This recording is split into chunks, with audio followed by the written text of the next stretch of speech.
அனைவருக்கும் வணக்கம். டி. சத்யநாராயணன், தமிழக மக்கள் உரிமை இயக்கம் தலைவர். இன்னைக்கு நம்மள நாடி கார்த்திக் அவருடைய ஃபேமிலி நம்மகிட்ட நாடி வந்திருக்காங்க. அவங்க ஊரு நெட்டுக்குப்பம். அது ஊரு நெட்டுக்குப்பம் என்ன எண்ணூரா?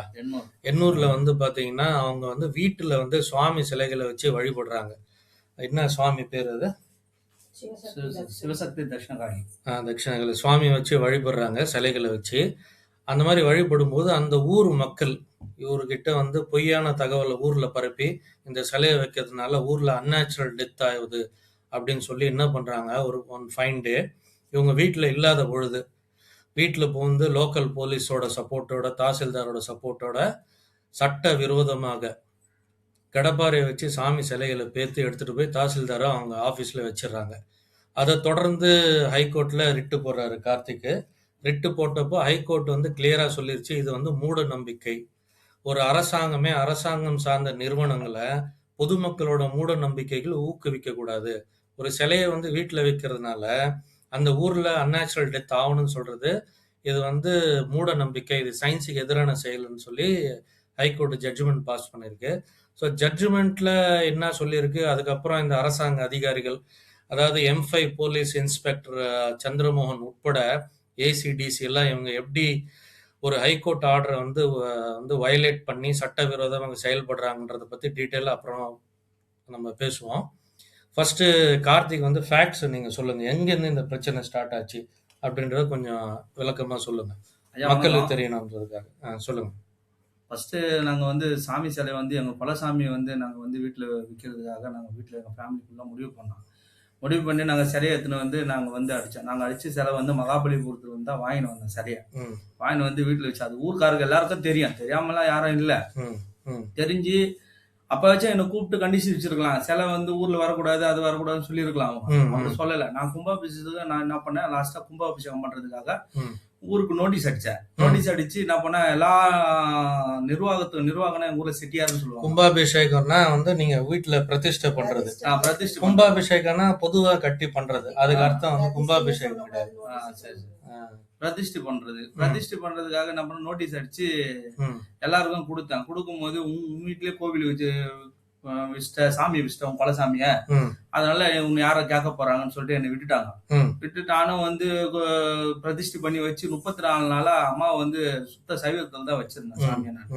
நான் ஆடு பலி கோழி பலி கொடுக்கறதுலாம் அதெல்லாம் இல்லை. ஏன்னா பிரதிஷ்டை பண்ணிட்டாவே கவுச்சி இல்லை அம்மாவுக்கு. அம்மா வந்து இந்த அம்மா வந்து நான் காளியை வந்து கவுச்சிலாதான் வச்சிருக்கிறேன் ஒரு நாளைக்கு. அதனால வச்சிருக்கும் போது சில பேர் வந்து மரணம் ஏற்படுதுன்னு சொல்லிட்டு வந்து என்ன வந்து ஒரு 2 பேர் செத்தோன்னமே எங்க சாமி தான் சாவச்சிச்சு அப்படின்னு சொல்லிட்டு என்ன ஊர்ல கூப்பிட்டாங்க. கூப்பிட்டு என்ன பண்ணாங்க, சாமிக்கு இதுக்கு என்ன சம்மந்தம் இருக்கு, அப்போ ஊர்ல வந்து இவ்வளவு 1000 மீன் பிடிச்சாங்களே வவால்லாம், அப்ப அதெல்லாம் சாமி கொடுக்கலையா, அப்போ வந்து ஊர்ல இவ்வளவு செல்வாக்கு வருமானம்லாம் கொடுத்தது, அது சாமி கொடுக்கலையான்னு சொல்லிட்டு நான் கேட்கும் போது எங்களுக்குள்ள வாக்குவாதம் ஆகி சில பேருக்கு வந்து நான் வந்து இது அந்த பிரதிஷ்டை பண்ணும்போது சில நிர்வாகத்துக்கு போயிட்டு நான் வந்து இது பண்ணல, சில பேர் கூப்பிடல, மரியாதை செலுத்தல. அவங்களுக்கு எங்ககிட்ட எவ்வளவு பணம் கேட்டாங்க, எல்லாம் சரக்கு கேட்டாங்க குடிக்கிறதுக்கு. அதுல வந்து நீங்க வீட்டுல சாமி வைக்கிறதுக்கு ஊர்ல இருக்கிறவனுக்கு சரக்கு வாங்கி கொடுக்கணுமா? சரக்கு சரி சரி.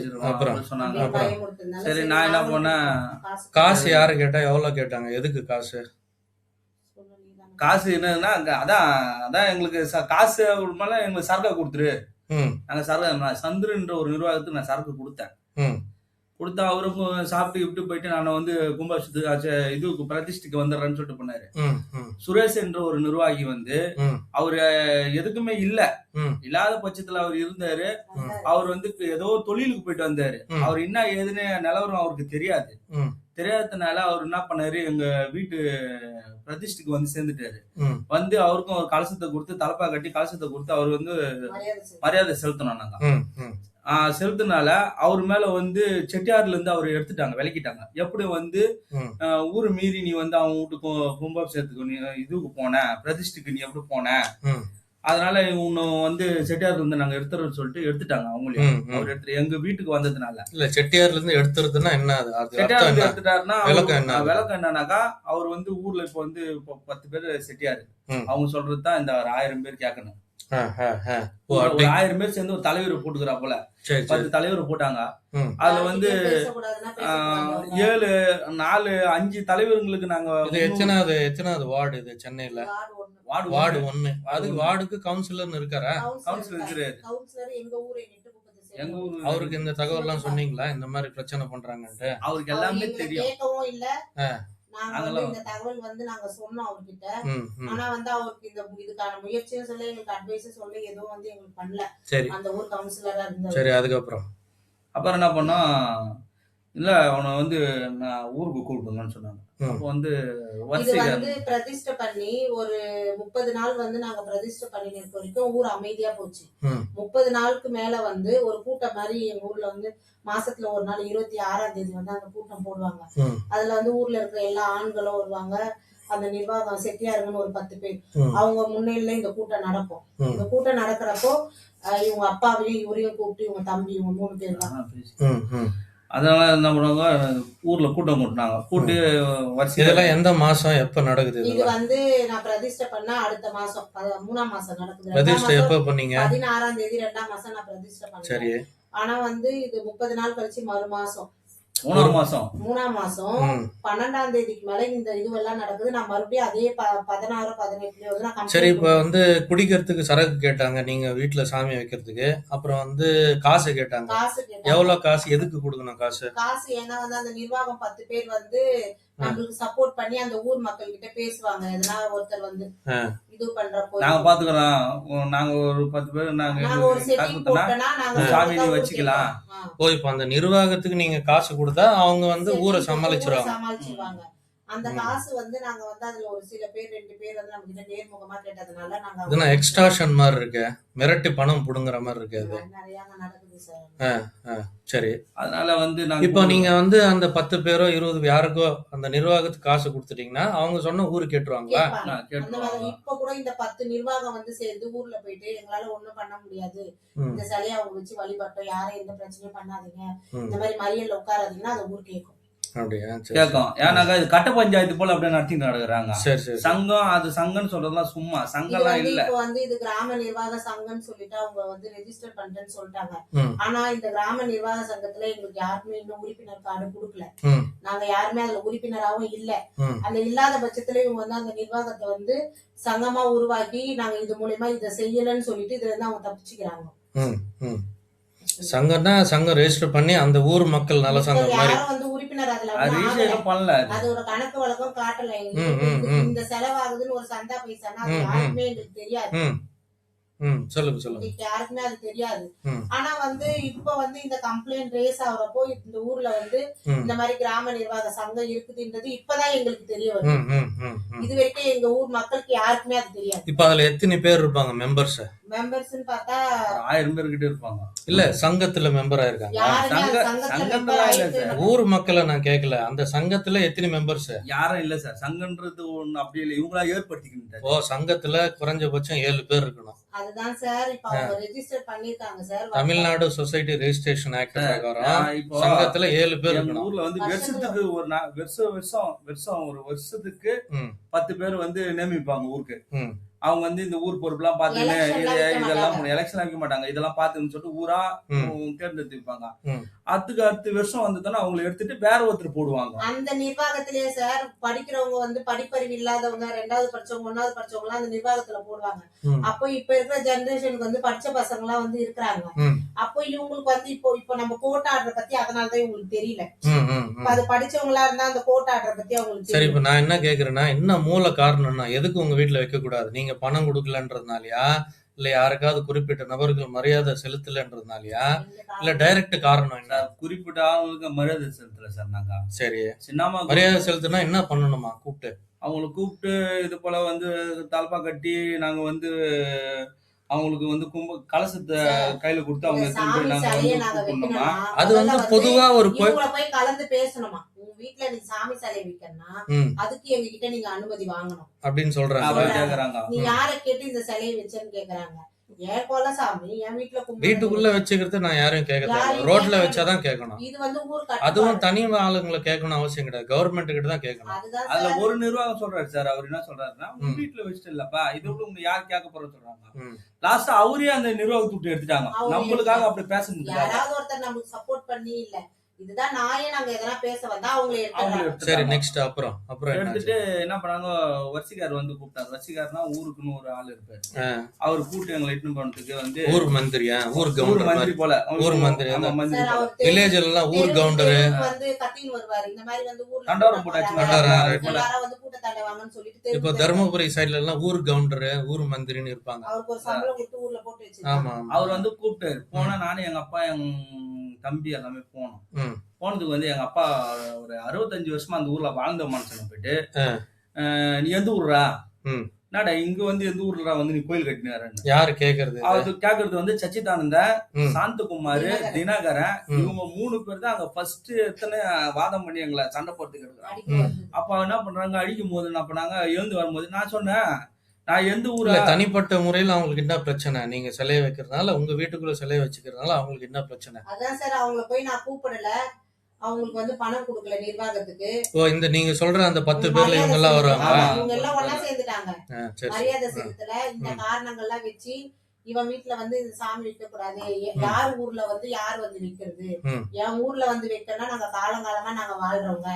ம். நீ இப்ப ஊரை விட்டு ஓடி அந்த பையன் வந்து நீ எப்படி நீங்க வந்து சாமி வந்து வச்சு வழி ஆனா உங்க அப்பா 65 வருஷமா அங்கதான் அந்த இருக்காரு. 65 வருஷமா அங்குறாரு. எங்க ஆயா பிறந்த ஊர் அது. சரி, சரி. ஆ, அந்த ஊர்ல எங்க அப்பாவுக்கு ஒரு ஒரு இதுவும் இல்லாம வல்காரா ஒரு மனுஷன் மன உளைச்சல் கால போல திட்டானுங்க. சரி. அவர் திட்டிட்டு அடிக்க நான் எழுந்து வந்தோன்னா ஈஃபை காவல் நிலையத்துல போய் ஒரு கம்ப்ளைண்ட் கொடுக்குறேன். நான் ஃபர்ஸ்ட் கம்ப்ளைண்ட் அதான். M5 எண்ணூறு. எஃப்ஐல சாரி எண்ணூர்ல எஃப்ஐ கம்ப்ளைண்ட் கொடுக்குறேன். என்ன கொடுக்குறேன்னா, ஆ.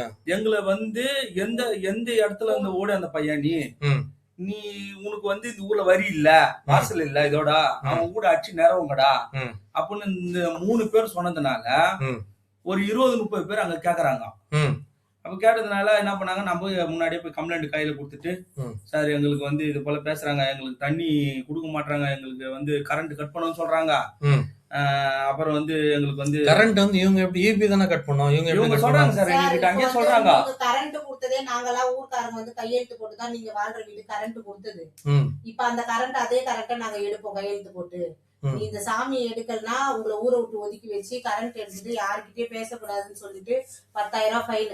ம். யாருன்னா பேசினா அதை பார்த்து சொல்றவங்களுக்கு நன்கொடை தராங்க. 2,000 ரூபாய் நன்கொடை. இப்ப இதுக்கெல்லாம் ஏது உங்களுக்கு காசு? ஏது உங்களுக்கு எல்லாம் இந்த மாதிரி சார் கொடுக்கறதுக்கு? இது எல்லாமே ஊர்ல வரி போட்டு எல்லாருமே நம்ம ஊர்ல வந்து எல்லாமே இபி ஸ்டாஃப், லைலன் பவுண்டரி சரி. எல்லாருமே இருக்காங்க. ம். இந்த லைலன் பவுண்டரி இபி ஸ்டாஃப்ல என்ன பண்றாங்க, 10,000 வரி. பக்கத்துல ஒரு கோவில் கட்டுறாங்க, பெருமாள் கோவில்னு ஒண்ணு. ம். அந்த 10,000 வரி வந்து அதுல வரின்றது எப்படின்னா வந்து அதுதான் உறுப்பினர்கள் மாதிரி அங்க எங்களுக்கு அவங்களுக்கு உறுப்பினர்கள் மாதிரி. ஆனா இது வரைக்கும் நாங்க யாரும் உறுப்பினரா சேரல. இந்த 1000 வரி 10,000 எல்லார்கிட்டயும் வசூல் பண்ணுவாங்க ஒரு டீம் போட்டு. ம். ம். அந்த வசூல் பண்ற காசை வந்து கணக்கு வழக்கு மாதிரி பார்ப்பாங்க. 1000 பேரா 1000 ஃபேமிலியா? 1000 எத்தனை 1000 குடும்பம்? பேரு.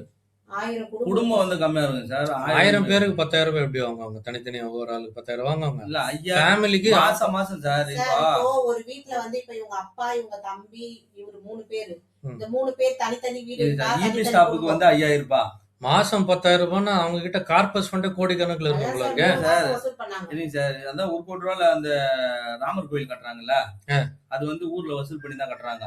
ம். ஒரு ஆளுக்கு மாசம் 5000 ரூபாய். இபி காருக்கு 5000 ரூபாய், பவுண்டரி அசோக் லைன்ல வேலை செய்யறவங்களுக்கு 5000 ரூபாய். ம். இப்ப எவ்வளவு பேர் வேலை செய்யறாங்க? ஒரு 500 பேர் 600 பேர் கிட்ட வேலை வேலை செய்யறாங்க. செய்யறாங்க. ம். அப்ப கான்ட்ராக்ட்ல வேலை செய்யறவங்களுக்கு எல்லாம் வந்து 2000 ரூபாய், கடல் தொழுதுக்காருக்கு 2000 ரூபாய். 2000 ரூபாய். இப்ப 3 மாசம் இந்த காசை வசூல் இந்த பண்ணாங்க. சங்கத்துல நீங்க வந்து மெம்பர்ஸ் கிடையாது. இப்போ இந்த சங்கத்துல நாங்க மெம்பர்ஸ் ஏன்னா இந்த எங்க பைசா ஊருக்கு நாங்க ஒதுக்கிட்டாங்கல்ல, உங்களை ஒதுக்கிட்டாங்க. ஒதுக்கினால எங்ககிட்ட யாரும் காசு ஒதுக்கிட்டாங்கன்னா என்ன பண்றாங்க? என்னென்ன பண்ணுவாங்க? ஊரை விட்டு ஒதுக்குதுன்னா என்ன? அது கூட விளக்கம் என்ன? ஊரை விட்டு ஒதுக்குறதுனா வந்து சார் இப்ப நாங்க ஊர்ல வந்து யாருக்கிட்டயும் பேசக்கூடாது.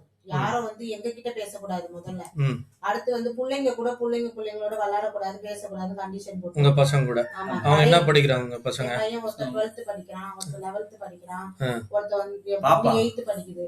என் பசங்க இந்த மாதிரி பண்ணதுனால ஸ்கூல்ல வந்து பசங்க எல்லாம் வந்து நீ ஊரை விட்டு ஓடி அந்த பையன் உன் ஊர்லயே உன்னை ஒதுக்கி வச்சுக்கிறாங்க, உன்னை என்ன வேணாலும் பண்ணுவேன்னு சொல்லிட்டு என் பசங்களை மிரட்டி இருக்கிறாங்க. யாரு? ஸ்கூல்ல இருக்கிற சின்ன பசங்களே. அதுவே என் பசங்க ஒரு நாள் வந்து ரொம்ப மன உளைச்சல் இது பண்ணி இந்த மாதிரி எல்லாம் வந்து பேசுறாங்கம்மா, இந்த மாதிரி எல்லாம் பண்றாங்க, ஏன் பண்றாங்கன்னு தெரியல. அப்போ நான் என்ன பண்ண, அவனை கொஞ்சம் சமாதானப்படுத்தி இது பண்ணேன். கொஞ்சம் காலகட்டத்துக்கு தாண்டா அது போல இருக்கான். அப்புறம் மாறும். சரி, அப்புறம் இதுக்கப்புறம் நீங்க கோர்ட்டுக்கு போறீங்க, ஹைகோர்ட்டுக்கு. ஆமா, ஹைகோர்ட்டுக்கு. இதுக்கப்புறம் வந்து சார் நம்ம வந்து தண்ணி கொடுக்க கூடாதுன்னு சொல்லிட்டு இல்ல அந்த சிலையெல்லாம் இடிச்சது எப்ப இடிச்சு எடுத்துட்டு போனது? சிலையெல்லாம் இடிச்சது வந்து சார் 18ஆம் தேதி நான் கம்ப்ளைண்ட் கொடுக்குறேன். அதுக்கப்புறம் வந்து இவங்களும் போய் கம்ப்ளைண்ட் கொடுக்குறாங்க. கம்ப்ளைண்ட்னா நீங்க உங்க அப்பாவை திட்டினதுனால? உங்க அப்பாவை திட்டி ஊரை விட்டு சிலையை எடுத்து மிரட்ட வந்ததுனால இவங்க 3 பேர் மேல ஸ்டேஷன்ல போய் நான் கம்ப்ளைண்ட் கொடுக்குறேன். ஆனா நான் கொடுத்த கம்ப்ளைண்ட்க்கு போலீஸ் வந்து எந்த விசாரணையும் பண்ணல. நான் போய் கேக்குறப்ப ஊர்க்காரங்க வந்து கம்ப்ளைண்ட் அவங்க என்ன கம்ப்ளைண்ட் கொடுத்துருக்காங்கன்னா, நாங்க காலகாலமா வந்து பாரம்பரியமா 3 தெய்வத்தை தான் வணங்குறோம். ஊர்ல சின்னம்மா, சாமலா தேவி, கிருஷ்ணர் கோயில்னு காட்டுறாங்க. ஆனா அங்க இருக்கிறது 7 கோயில் இருக்கு. இந்த 7 கோயிலுமே அவங்கவுங்க வீட்டுல, இந்த 3 கோயிலை தவிர மீதி 4 பேர் அவங்கவுங்க வீட்டுல கட்டி. அப்போ வந்து அதே இன்ஸ்பெக்டர் சந்திரமோகன் தான் இருக்காரு. சந்திரமோகன் தான் இருக்காரு. எங்களை கூப்பிட்டு பேசுறாரு. நாங்க வந்து சொல்றோம், நாங்க சிலையெல்லாம் எடுக்க சொல்லி சொல்றாரு. தனி மனித வழிபாடுன்றது இந்தியன் கான்ஸ்டிடியூஷன் சொல்லியிருக்கு. யார் வந்து எப்படி வேணாலும் கும்பிட்டுக்கலாம். ரைட் டு பிராக்டிஸ்ன்றது அரசியலமைப்பு கொடுக்குற உரிமை. ஒரு தனி மனுஷனோ ஒரு கும்பலோ சேர்ந்து இதை நீ பண்ணுன்னு சொல்றதுக்கு எவனுக்குமே ரைட்ஸ் கிடையாது. புரியுதா? அப்புறம் அதுதான் சார் சந்திரமோகன் சார் எங்க 2 பேரையும் கூப்பிட்டு சொல்றாரு, ரொம்ப பிரச்சனையா இருக்கு, ஊர்க்காரங்களா பிரச்சனை பண்றாங்க, ஏதாவது உன்னை பண்றதுக்கு கூட வாய்ப்பு இருக்கு, அதனால வந்து நீ வந்து இந்த சந்திரமோகன் சொல்றாரு. ஊர்க்காரங்க அவ்வளவு வெறியில இருக்கிறாங்க அவங்க. இதுதான் சார் உண்மையான. நீ வந்து மனைவி பேச்சு கேட்காத, அவங்க வந்து உன்னை எத்தனை போய் எங்கேயும் முழித்துருவாங்க. அவர் ஃபர்ஸ்ட் சொன்னாரு. நான் சொன்னேன், செத்தாலும் பரவாயில்ல, சாமி வச்சு வழிபடக்கூடாது சொல்றதுக்கு யாருக்கும் ரைட்ஸ் இல்ல. சாமி இன்னைக்கு எதுன்னு சொல்றாங்கன்னா, நாளைக்கு என் வீட்டுல என் பிள்ளைங்க குட்டிங்க எல்லாருமே வந்து வீட்டுல வந்து தாக்குவாங்க.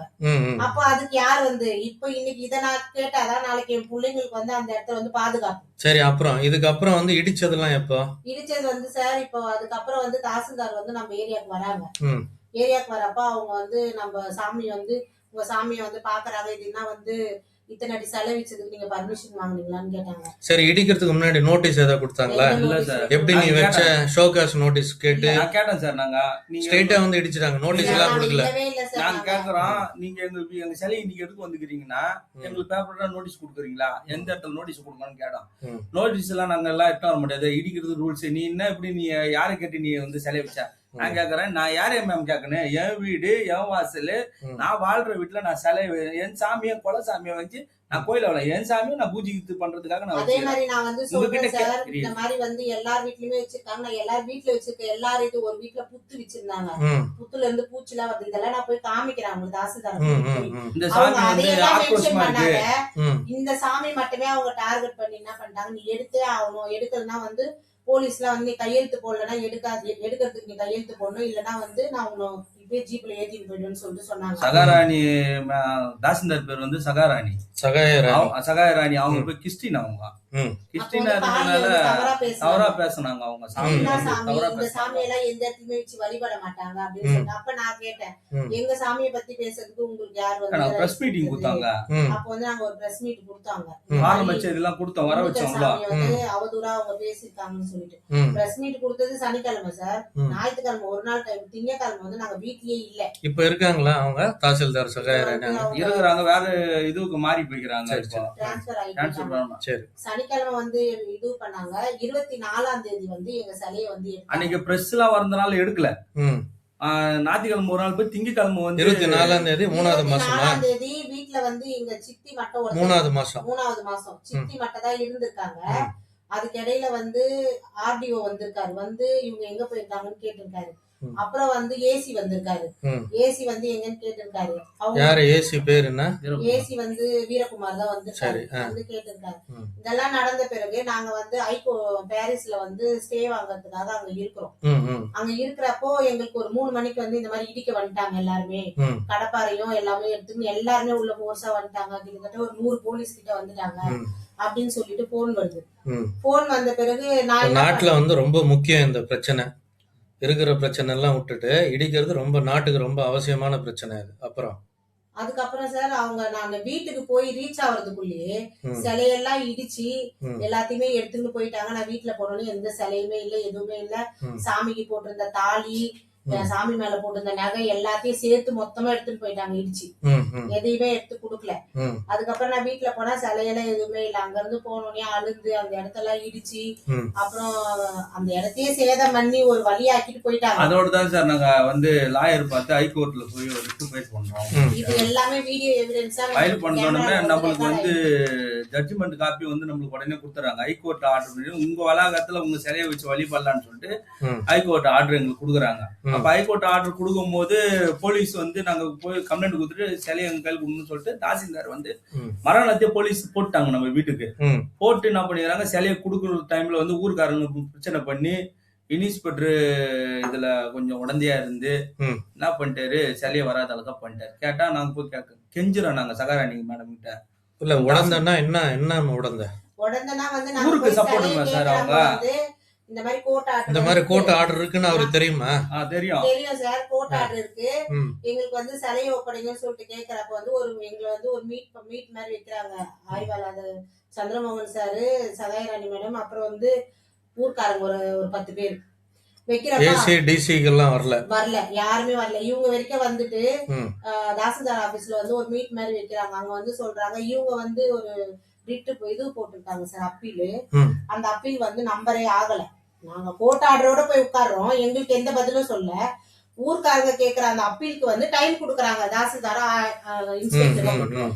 டைம் கொடுத்து எங்க கிட்ட கேக்குறாங்க, கார்த்தி நீங்க அந்த ஆர்டர் இருந்தா இருக்கட்டும், இவங்க அப்பீல் அத போறாங்க. அப்பயே ரிஜெக்ட் பண்ணிட்டாங்களே, ஃபர்ஸ்ட் ஸ்டேஜ்ல ரிஜெக்ட் பண்ணிட்டாங்க. அதுதான் சார், அந்த அப்பீல் போறாங்க. அந்த அப்பீல் போயிட்டு அவங்க பக்கம் ஃபேவரட்டா வந்துச்சுன்னா நீ அவங்க பக்கம் ஏத்துக்குன்னு போகணும்னு சொல்லிட்டாங்க. ம், நாங்க வந்து கோர்ட் ஆர்டரையும் அங்க மதிக்கல, எங்க கிட்ட அந்த டைமிங்கும் கேட்கறாங்க. நாங்க ஒத்துன்னு ஒத்துக்கணும், அவங்கள சைன் பண்ணி ஒத்துன்னு போன கொடுத்தாங்க. பிறகு அது வந்து டிஸ்போஸ் ஆயிடுச்சு. ஊர்க்காரங்க அது ஃபர்ஸ்ட் ஸ்டேஜ்ல ரிஜெக்ட் பண்ணிட்டாங்க அதை. ஊர்க்காரங்களும் சொல்லிட்டாங்க இந்த ஆர்டர்ல என்ன வருதோ அதை நாங்க ஒபே பண்றோம், எங்க பக்கம் ஃபேவரட்டா வந்தா அதுக்கேத்த மாதிரி ஸ்டெப் எடுங்க, இல்லன்னா அவங்களுடைய சரியா அவங்க வீட்டுல கொடுத்துருக்குன்னு சொல்லிட்டு ஊர்க்காரங்களும் கையெழுத்து போட்டு சரி. கொடுத்து அப்புறம் ஆர்டர் வந்துருச்சு, அவங்களுக்கு ரிஜெக்ட் ஆயிடுச்சு. ரிஜெக்ட் ஆயிடுச்சு சார். அதுக்கப்புறம் வந்து நான் போய் சிலையை கேட்கறேன், யாருமே எங்களை மதிக்கவே இல்லை சார். ஒரு எப்போ? ஆளா கூட மதிக்கல. சார் ஹைகோர்ட் ஆர்டர்னாவே ம், இன்னானே அது அரசு அதிகாரிகளை மதிக்க மாட்டாங்க. ம். நீ வந்து வாங்கின ஆர்டர் வந்து டிஸ்போஸ் ஆர்டர், இதுக்கு மேல இன்னும் நல்லா ஃபேவரட்டா வாங்கினா நாங்க ஆக்ஷன் எடுக்கிறோம் யாரு? போலீஸ் அப்படின்னு சொல்லிட்டு போலீஸ் சொல்றாங்க எங்க கிட்ட. இன்ஸ்பெக்டர். இன்ஸ்பெக்டர் சொல்றாரு, சகாராணி மேடம் வந்து சொல்றாங்க, தாசில்தாரு நல்லா கொடுக்க முடியாதுப்பா, நீ என்ன ஓகே, நம்ம பண்ணாது. வந்து ஜனங்களுக்கு தெரியணுன்றதுக்காக ரிட் பெட்டிஷன் 12034ல ஹைகோர்ட் என்ன சொல்லுது, 12034/25ல இந்த மாதிரி உங்க ஊர் மக்கள் என்ன சொல்றாங்க, நீங்க சிலையை வச்சதுனால 7 பேர் அன்நேச்சுரல் டெத் ஆயிடுச்சுன்னு சொல்றாங்க. அப்போ மாண்புமிகு உயர்நீதிமன்றம் என்ன சொல்லுது, இது வந்து நத்திங் பட் மூட நம்பிக்கை. மூட நம்பிக்கைனா சூப்பர் ஸ்டிஷன். இந்த மாதிரி மூட நம்பிக்கைக்கு கோர்ட், அதாவது அரசாங்கம் துணை போகக்கூடாது. அதனால ஒழுங்கா அவங்க சிலையை அவங்க வீட்டில் கொடுத்துட்டு, அஃப்கோர்ஸ் நிறைய சொல்றாங்க நீங்க உண்டி வைக்கக்கூடாது, ஸ்பீக்கர் வைக்கக்கூடாது, அது எல்லாருக்கும் தெரிஞ்ச விஷயம்தான். ஆமா சார், நான் அதெல்லாம் இப்போ செய்ய என் வீட்டில் பூஜை ரூம் இருக்குன்னா, பூஜை ரூம்ல சிலை வச்சிருக்கேன்னா, நான் அதுக்கு ரோட்ல உண்டியோ அதை பூஜை ரூமுக்கு வந்து ஸ்பீக்கர் ரோட்ல வைக்க மாட்டேன். முடியாது. இது வந்து படிப்பறிவு இல்லாதவனு கூட தெரிஞ்ச விஷயம் தான் இது. அதாவது அதுக்கு பெருசா 1ஆம் கிளாஸ் ஃபெயில் ஆகணும் கூட இது தெரியும். இப்போ எல்லார் வீட்லயும் சாமி ரூம் இருக்குன்னா, அவன் சாமி ரூம்ல வச்சிருக்க சிலைக்கு ரோட்ல உண்டியோ இல்ல ரோட்ல ஸ்பீக்கரோ யாரும் வைக்க மாட்டாங்க. இருந்தாலும் அது எக்ஸ்பிளிட்டா சொல்லணும்னு சொல்லி எக்ஸ்பிளிசிட்டா ஆர்டர்ல போட்டிருக்காங்க. நீங்க பண்ணல. அந்த மாதிரி நீங்க ஏதாவது உண்டி வச்சிருக்கீங்களா? ஸ்பீக்கர் ஏதாவது வெளில வச்சிருக்கீங்களா? ஜனங்கிட்ட காசு கலெக்ட் பண்ணீங்களா? ரைட்டு, பண்ணல. அப்புறம் அந்த மாதிரி சொல்லி அவரு முடிச்சிடுறாரு. ஏன்னா ரைட் டு வர்ஷிப்ன்றது ஃபண்டமெண்டல் ரைட்டு. இந்த மூட நம்பிக்கைகளை அரசாங்கம் துணை போகக்கூடாது. என்ன சொல்றாரு பாருங்க. when this court post a query as to what is the nature of the unnatural death, it can be seen that the deaths were not unnatural death but people have died on account of disease. unnatural death கிடையாது, அவங்களுக்கு ஏதோ ஒரு வியாதி வந்து இறந்திருக்காங்க. there is no registration of any case of unnatural death. அந்த மாதிரி எதுவும் கேஸும் ரெஜிஸ்டர் ஆகல. as far as the belief of people is concerned, the same cannot be countenanced by this court. அதை வந்து நாங்க ஒத்துக்க முடியாது. the local residents superstitions and irrational belief, பகுத்தறிவற்ற நம்பிக்கைகளை எப்படி that merely because idols of goddess or the god is installed in private premises.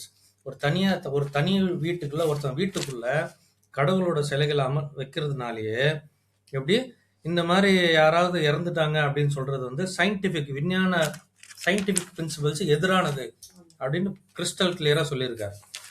Instead of allaying their fears and creating awareness among the public that their belief is nothing but மூட நம்பிக்கை, ஜனங்களுக்கு மத்தியில போய் இது ஒரு மூட நம்பிக்கைன்னு சொல்றதை விட்டுட்டு state authorities cannot be a party to such ill beliefs. அரசாங்க எந்திரமே இந்த மாதிரி மூட நம்பிக்கைக்கு துணை போகக்கூடாதுன்னு சொல்லி ஜட்ஜ்மெண்ட் எழுதியிருக்காரு ஆனரபிள் ஜஸ்டிஸ் பரத் சக்கரவர்த்தி. Therefore, the action on the part of respondents in removing the idols belonging to the petitioner from his own premises is without jurisdiction and unlawful. சட்ட விரோதமான செயல் அப்படின்னு ரெக்கார்ட் பண்ணியிருக்காரு. தனி மனுஷனோட வீட்டுல இருந்து சிலைகளை முதல்ல எடுக்கிறது யாரு? ரெஸ்பாண்டன்ஸ் யாரு இந்த கேஸ்ல? District collector, revenue divisional officer, tahsildar, commissioner of police Avadi, inspector of police, இந்த 5 பேர் ரெஸ்பாண்டன்ஸோட செயல் வந்து அன்லாஃபுல். அவங்களுக்கு ஜூரிஸ்டிக்ஷன், உனக்கு தேவையில்லாத வேலை, சட்ட விரோதமான செயல்னு ஜட்ஜ்மெண்ட்ல ரெக்கார்ட் பண்ணியிருக்கு. ஸோ இதனால என்ன சொல்றது? The idol shall be handed over back to the petitioner and the petitioner will be entitled to do or worship in his own premises.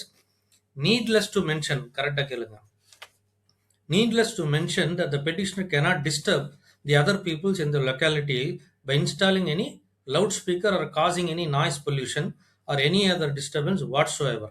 அதாவது இது நான் சொல்லணும்னு அவசியம் இல்லை, இருந்தாலும் நான் சொல்றேன். இப்போ நான் கொஞ்ச நேரத்துக்கு முன்னாடி சொல்லணும்ல, இந்த மாதிரி இது வந்து படிப்பறை இல்லாதவனு கூட தெரியும். ஏன்னா எல்லார் வீட்லயும் பூஜை ரூம் இருக்கு, சாமி சிலை இருக்கு.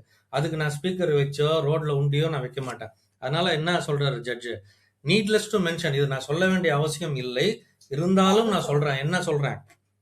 Petitioner cannot disturb the other people லொக்காலிட்டியில் இருக்கிற மற்றவங்களும் டிஸ்டர்ப் பண்ணக்கூடாது. அது நீங்க பண்ணீங்களா? அதாவது பண்ணல. லவுட் ஸ்பீக்கர் வச்சு டிஸ்டர்ப் பண்ணக்கூடாது, நாய்ஸ் பொல்யூஷன் கிரியேட் பண்ணக்கூடாது, எதுவும் பண்ணீங்களா? லவுட் ஸ்பீக்கர் வச்சு டான்ஸ் ஆடினீங்களா ரோட்ல? எதுவும் பண்ணல. He shall worship the deities and cannot conduct any programs involving collection of money etc.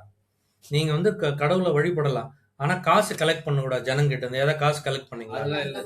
End of story. இந்த அரசாங்க அதிகாரிகளுக்கு இந்த கோர்ட் ஆர்டர் மதிக்க மாட்டாங்க. ஆனா யாராவது இவங்களுக்கு வேண்டியாலோ எவனாவது இருந்தா உடனே இமீடியட்டா வந்து உடனே நடவடிக்கை எடுப்பாங்க. இப்போ நான் உதாரணத்துக்கு நான் சொல்றேன். இப்போ வந்து நம்ம இப்போ திருவள்ளூர்ல இருக்கோம். இப்போ நம்ம வந்து திருடன்னூர்ல ஏசின்னு ஒருத்தர் இருக்காரு, கிரின்ட்டு, அசிஸ்டன்ட் கமிஷனர் ஆஃப் போலீஸ். இப்போ அவரு கீழே வர போலீஸ் ஸ்டேஷன்ல நாங்க வந்து 18 மாசத்துக்கு முன்னாடி அம்பத்தூர் கோர்ட்ல அவர் ஆர்டர் வருது, எஃப்ஐஆர் போடுன்னு சொல்லி ஒரு ஆர்டர் கொடுக்குறாங்க. எவ்வளோ? 18 மாசம் ஆகுது அந்த ஸ்டேஷனுக்கு. அதை வந்து கமிஷனருக்கு நோட்டீஸ் கொடுத்துட்டோம், ஏசிக்கு சொல்லிட்டோம், யாரும் மதிக்கல. முந்தானியத்தை போய் யாரோ ஒரு ஆளு ஒருத்தர் தனிநபரோட வீடை டாக்குமெண்ட் ஃப்ராடு பண்ணி ஒருத்தர் வாங்கிக்கிறார். நான் ஏன் போலீஸோட நிலவரம் எப்படி இருக்குன்றதுக்காக நான் ஒரு உதாரணத்தை கொடுக்குறேன், ரியல் டைம் இன்சிடென்ட். அதனால தான் அவர் பேரையும் நான் மென்ஷன் பண்றேன். AC assistant commissioner of police Giri, Thirunannur. அதுக்கு தான் மென்ஷன் பண்றேன், தெரியணும்ட்டு. ஸோ 18 மாசமா கொடுத்த கோர்ட் ஆர்டர் ஒன்னுத்துக்கும் மதிக்கல, குப்பையில போட்டாங்க. திடீர்னு முந்தானேத்து நம்ம கிளைண்ட் ஒருத்தர் வந்து வீடை வந்து டாக்குமெண்ட் ஃப்ராடு பண்ணி ஒருத்தர் 2 பேர் ஏமாத்து வாங்கிட்டாங்க. அவங்க போட்ட கேஸ் நம்பர் மென்ஷன் பண்ணி ஒரு போஸ்டர் ஓட்டுறாரு. என்னன்ட்டு, இந்த மாதிரி ஒரு கேஸ் இருக்கு, யாரும் ஏமாந்து இந்த வீடை வாங்கிடாதீங்க அப்படின்னு சொல்றாரு. அதுக்கு அந்த ஏமாத்து நாள் போய் போலீஸ் ஸ்டேஷன்ல கம்ப்ளைண்ட் கொடுக்குறாரு, இந்த மாதிரி இவர் வந்து போஸ்டர் ஓட்டுறாருன்னு. அதுக்கு நைட்டும் பகலுமா 30 வாட்டி 50 வாட்டி ஃபோன் அடிக்கிறாரு, வாங்க என்கொயரிக்கு வாங்க. அப்புறம் நான் சம்மன்ஸ் அனுப்புறாரு கிளைண்ட்டுக்கு. அப்புறம் நான் ரிப்ளை அனுப்பிச்சேன் அவருக்கு. 18 மாசமா ஒரு கேஸ் பெண்டிங்ல இருக்கு, மேஜிஸ்ட்ரேட் கோர்ட் ஆர்டர் போட சொல்லி, அது ஒன்றும் பண்ணல. இப்போ யாரை நீங்க சம்மன்ஸ் பண்றீங்களோ அவரே ஒரு கம்ப்ளைண்ட் கொடுத்துருக்காரு, டாக்குமெண்ட்ரி ஃப்ராட்ன்ட்டு. அது மேலேயும் தூங்கிட்டு இருக்கீங்க. இந்த கம்ப்ளைண்ட் மட்டும் ஏன் இவ்வளோ ஆர்வம்? உனக்கு சொந்தக்காரனா இல்லை உனக்கு ஏதாவது? இப்போ சாதாரண பொதுமக்கள் என்ன நினைப்பாங்க? இவர் லஞ்சம் வாங்கிட்டு தான் இந்த மாதிரி ஆர்வத்தை காட்டுற போல நினைப்பாங்களா இல்லையா? இப்போ அதை தான் நான் நோட்டீஸ்ல சொன்னேன். இப்போ நான் சொன்னதுக்கு என்ன, அதுக்கப்புறம் சைலண்ட் ஆயிட்டாரு. அதே போல இந்த கேஸ்ல 1 வருஷத்துக்கு முன்னாடியே நீங்க கம்ப்ளைண்ட் கொடுத்தீங்க, கரெக்டா? கரெக்டா சாமி சிலையை வைக்கிறதுக்கு முன்னாடியே 2ஆம் மாசமே கம்ப்ளைண்ட் கொடுத்தாரு. அந்த கம்ப்ளைண்ட் எந்த நடவடிக்கையும் இல்ல. கரெக்ட். இப்ப 2வது நாள் அவங்க கொடுத்த கம்ப்ளைண்ட் உடனே பெரிய இஷ்யூ ஆகி இவங்களே வந்து சிலை இடிச்சு எடுத்துட்டாங்க. அதுக்கு ஹைகோர்ட் என்ன ரெக்கார்ட் பண்ணுது, சிலையை இடிக்கிறது வந்து அன்லாஃபுல், உனக்கு எந்த ரைட்ஸும் கிடையாது. யாருக்கு? ரெஸ்பாண்டன்ஸ், இந்த கமிஷனர் ஆஃப் போலீஸ், தாசில்தார், இவங்களுக்கு எந்த ரைட்ஸுமே கிடையாது. இந்த அன்லாஃபுல் கோர்ட்டை ரெக்கார்ட் பண்ணிச்சனால இந்த 5 பேர் மேலேயும் பிரைவேட் கம்ப்ளைண்ட் நடத்துறோம். இது ஒன்றும் இப்போ இந்த மாதிரி தப்பு பண்ற ஜனங்களுக்கு, இந்த மக்களுக்கெல்லாம் என்ன, அரசாங்க அதிகாரிகள் என்ன, நம்ம யார் என்ன பண்ணிட போறா? நான் ஒரு அரசாங்க அதிகாரி தானே, நம்மள யார் என்ன பண்ணிட போறா? இப்போ இவங்களுக்கெல்லாம் என்ன, இப்போ நம்ம ஒரு கேஸ் ஃபைல் பண்ண உடனுக்குடனே ரெஸ்பான்ஸ் வராது. இப்போ நான் ஒரு பிரைவேட் கம்ப்ளைண்ட் ஃபைல் பண்ணா அது ஒரு நம்பர் ஆகிறதுக்கு 3 மாசம் ஆகலாம், கேஸ் முடியறதுக்கு 3 வருஷம் ஆகலாம்.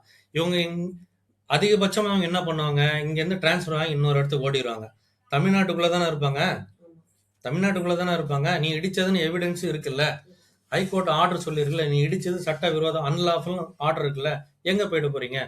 எத்தனை இடத்துக்கு டிரான்ஸ்ஃபர் ஆகினாலும் தமிழ்நாட்டில் தானே இருப்பீங்க. தமிழ்நாட்டில் டிரான்ஸ்ஃபர் ஆகி ஸ்ரீலங்காக்கு போயிட்டு போறீங்க, இந்தியாவுக்குள்ள தான் இருக்க போறீங்க. So each and every one will be held accountable and liable. அவங்க சட்ட விரோதமான செயலுக்கு கிரிமினல் கோர்ட்ல பதில் சொல்லி ஆகணும். ஏன்னா ஹைகோர்ட் வந்து it's not a trial court. அதாவது ஹைகோர்ட் வந்து இமீடியட்டா உனக்கு என்ன பிரச்சனை பார்க்கும் தவிர, ஹைகோர்ட் வந்து கேஸ் நடத்த முடியாது, எவிடன்ஸை காட்டி நம்ம ட்ரையல்ல நடத்த முடியாது. அதுக்கு நம்ம ஜேஎம் கோர்ட்டோ செஷன்ஸ் கோர்ட்டோ அவங்க பண்ண குற்றத்துக்கு. இப்போ இந்த 5 பேர் மேல நம்ம என்ன சொல்றோம், தமிழக மக்கள் உரிமை இயக்கத்தின் சார்பா இவங்க 5 ரெஸ்பாண்டன்ட் மேலேயும் பிரைவேட் கம்ப்ளைண்ட், கிரிமினல் கேஸ் நம்ம நடத்துவோம். அது ஒரு பக்கம். இப்போ இதுக்கு வந்து நம்ம என்ன சொல்லிட்டாங்க, அவங்க ஹைகோர்ட் முதல் ஆர்டர் 3/4/2025 வந்த ஆர்டருக்கு இந்த 5 respondent, collector, RDO, tahsildar, commissioner of police Avadi, inspector of police அதாவது சந்திரமோகன் M5 எண்ணூர், இவங்க பண்ணது வந்து சட்டவிரோதமான செயல்னு ரெக்கார்ட் பண்ணியிருக்காரு. இதை இவங்க போயிட்டு அழிச்சிட முடியாது, ரப்பர் போட்டு அழிக்கிறது எதுவுமே பண்ண முடியாது. ஆர்டர் பாஸ் பண்ணதுதான். அதுக்கு வந்து personally they have to be held accountable criminally. So இந்த மாதிரி சிலையை கொடுன்னு சொல்லி 3 நாள் போட்டாங்க, கொடுக்கல. எவ்வளவு மாசம்? 8 மாசமா கொடுக்கல. சரி, அப்புறம் என்ன நடக்குது சொல்லுங்க. 8 மாசம் பொறுத்து என்ன பண்ண சார் பண்ணி, நாங்க சிலை கேட்டு ஜீப்பன் ஆகி லாஸ்டா என்ன பண்றோம், கோர்ட்ல வந்து கண்டெம்ட் ஃபைல் பண்றோம். கண்டெம்ட் பண்றீங்க. போகும்போது கண்டெம்ட்ல என்ன பண்றாங்க, 3856 of 2025 கண்டெம்ட். யார் இதுல வந்து Rashmi Siddharth Sagade collector, Karthikeyan RDO, Sahayarani tahsildar, K Shankar commissioner of police Avadi, Chandramohan inspector Ennore. Okay.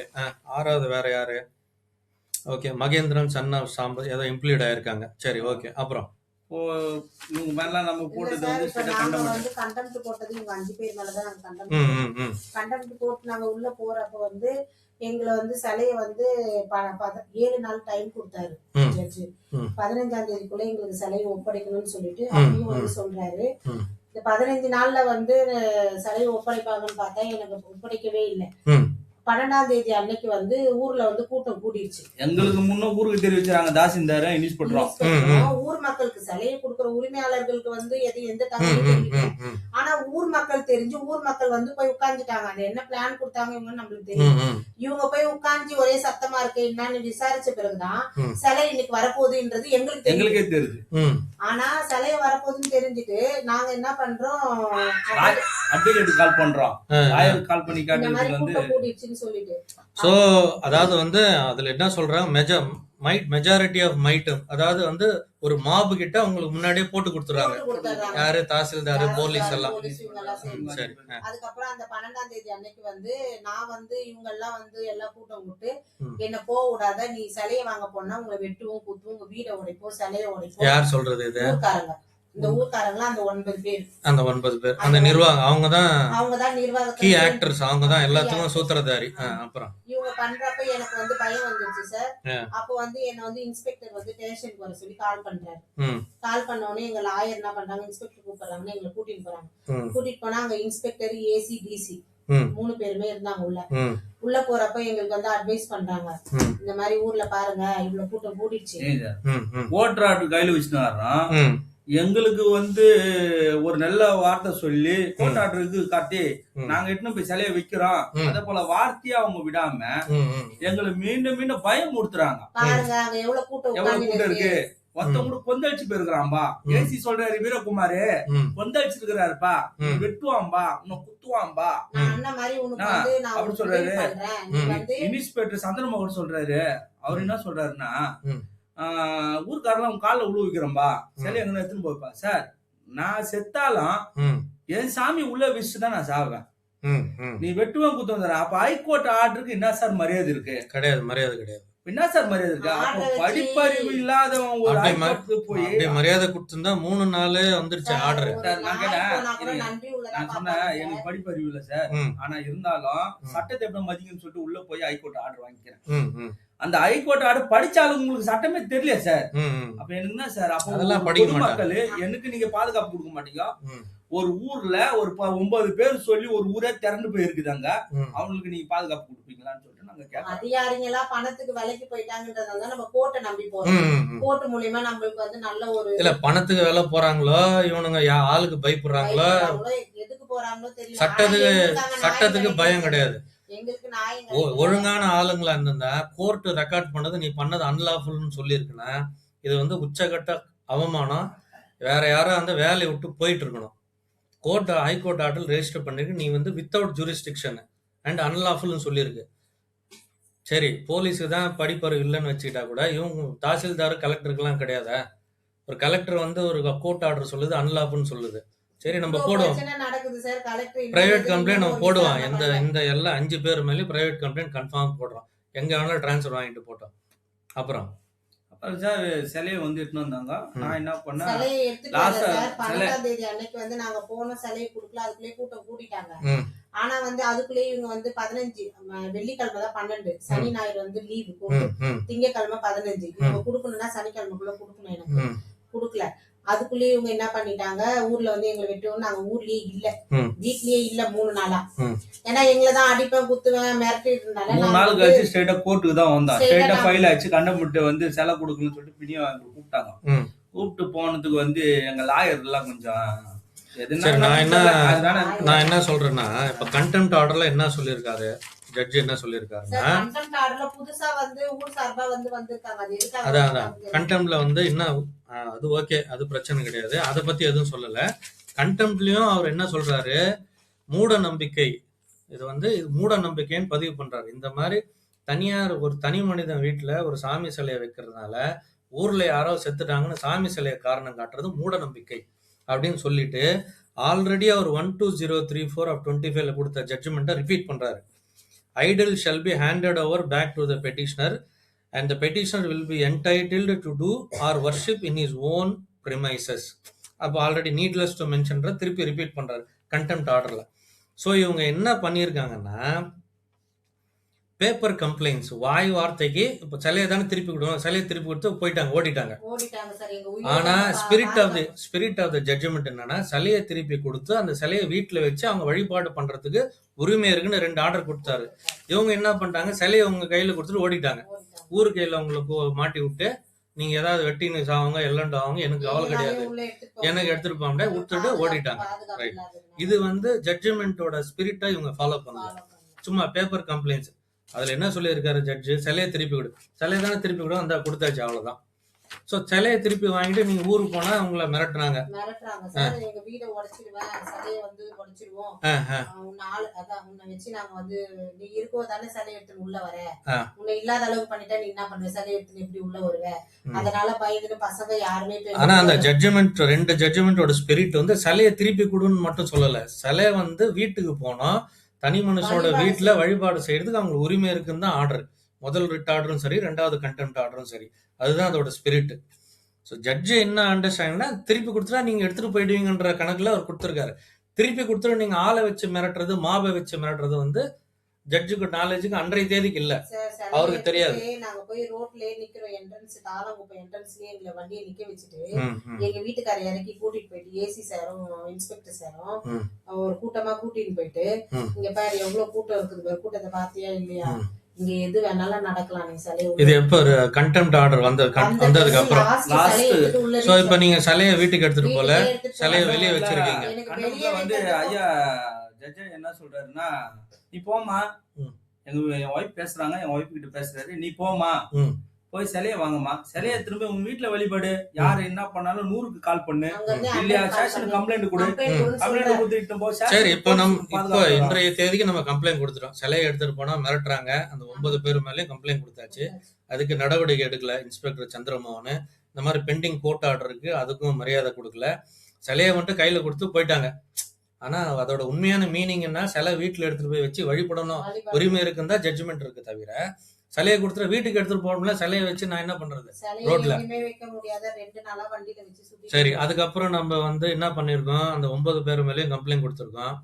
இந்த மாதிரி இந்த சட்ட விரோதமா செயல்படுற கொடுத்த கம்ப்ளைண்ட் மதிக்காத சந்திரமோகன் மேல டிஸ்ட்ரிக்ட் போலீஸ் கம்ப்ளைண்ட் அத்தாரிட்டியில கம்ப்ளைண்ட் கொடுத்துருக்கோம். அதுக்கு ரெஸ்பான்ஸ் இல்லை. கமிஷனர் கிட்ட மறுபடியும் இன்னொரு கம்ப்ளைண்ட் கொடுத்துருக்கோம். இந்த மாதிரி எஃப்ஐஆர் போட சொல்லி சொன்னா அதுக்கும் ரெஸ்பான்ஸ் இல்லை. கரெக்டா? ஆமா சார். ஸோ இப்போ நம்ம என்ன பண்ண போறோம்னா, இதுக்கு அடுத்து மறுபடியும் வந்து ஒரு போலீஸ் கம்ப்ளைண்ட் அத்தாரிட்டி ரெஸ்பாண்டண்ட்டை போட்டு ஒரு ரிட்டு போட போறோம். இந்த மாதிரி சட்ட விரோதமா செயல்படுற கோர்ட் ஆர்டர் மதிக்காம இருக்கிற சந்திரமோகன், அவர் பேரு சந்திரமோகன் இன்ஸ்பெக்டர் மேல நடவடிக்கை எடுக்க சொல்லி ரிட்டு நாங்க ஃபைல் பண்ணுவோம்.